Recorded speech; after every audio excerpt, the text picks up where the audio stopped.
it goes without saying that waste disposal is a huge problem of our times. But as you get into larger urban cities, we face a lot of unique challenges, and one of them, as all of those of us who have lived in big cities know, is that you have people dumping sofas and mattresses across the city. It's a odd sight. But when I decided to find out why people actually do that, I learned two things. One is that there is no system to actually pick up a big thing like a sofa.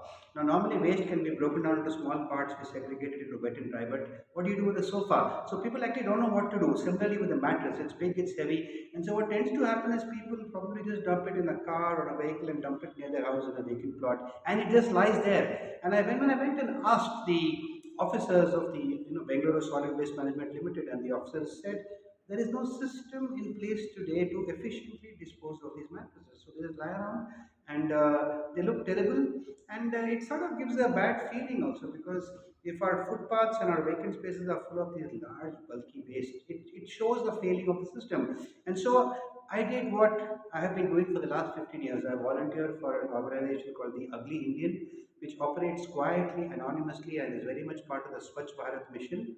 In fact, there is a TED talk about the Ugly Indian that came out in 2014, which the Honorable Prime Minister tweeted about. So it's a very well-known organization which has one motto: "Kaam chalu, muh band." Just go out and do it. So I said, let me try and solve the problem of one sofa, starting from the road, pick up a sofa and see what I can do with it.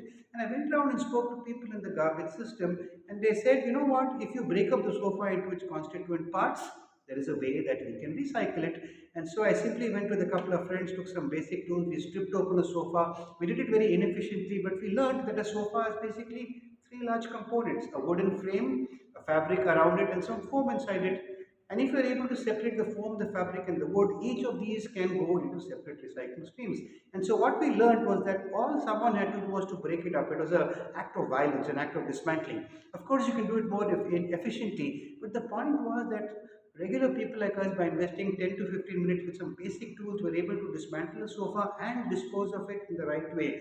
And that was a learning. So we thought a bit about it, we tried to improve the way we did it, and then we shot this video showing how we did it. And we put the video out on Insta so that everybody could see how simple it was.